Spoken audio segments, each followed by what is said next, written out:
Spiritual lessons and engagements are ever present. They exist in the presence of a discarded piece of furniture. They seek attention from the worn face of a person on public transportation. They lightly touch your heart, tickled by the smile of an ancestral memory. These encounters come to urge the arising of our understanding, compassion, and divinity positioning.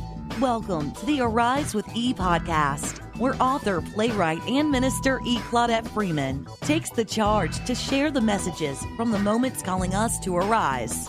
Have you ever considered that you have to push through some hard stuff to get to the good stuff?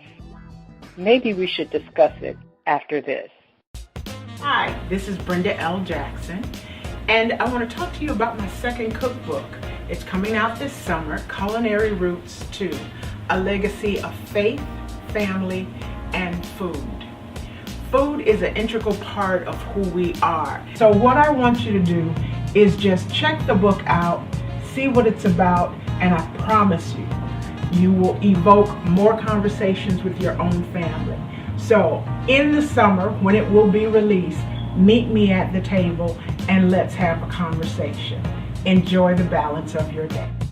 During a worship service, I learned more of the story of famed treasure hunter Mel Fisher. Fisher is known for finding wealth in the deep seas, locating at a high cost, bounty lost when ships sank centuries ago.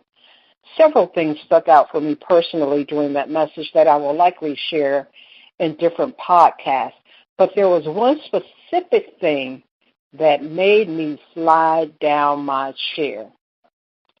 Fisher's biggest haul was from a sunken ship called the Atosha. This ship and a flotilla of others were to sail from the Florida Keys area back to Spain with a crazy, tremendous amount of wealth in gold in all kinds of forms. The Atosha held more of the gold than all of the other ships in the flotilla. A hurricane or similar storm was forecast about the time they were to set sail, so the flotilla captain ordered them to sail a different route than the planned one to avoid the storm. The Atosha did just that. The Atosha sank.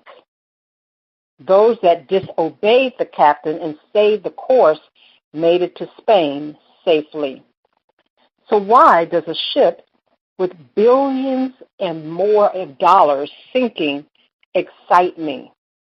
One, because Fisher and his crew retrieved that treasure and fought the U.S. government for years before a judge ruled that it belonged to the finders. But more importantly, it said to me, move into the storm. Don't change your course because of the forecast or potential trouble ahead. Move into the storm and get to your destination. How many times have we tried to avoid storms? Has it ever occurred to us that the danger is in the avoidance of the storm and not the storm itself? Here's what I got. And I know I see and hear things differently, so be different with me for a moment. I got the $1 billion and more treasure in you is built to make it through the storm. The $1 billion and more treasure in you is built to make it through the storm. The $1 billion and more treasure in you is built to make it through the storm. It does not have to sink because you detoured from the original route. Stop deviating from the storm. Your destination is on the other side of it. Let's put on our big kid rain gear and take on the winds and the seas. After all, we have the absolute authority to speak calm into them. Years ago, I heard the phenomenal actress Cicely Tyson say that she was never afraid of thunderstorms.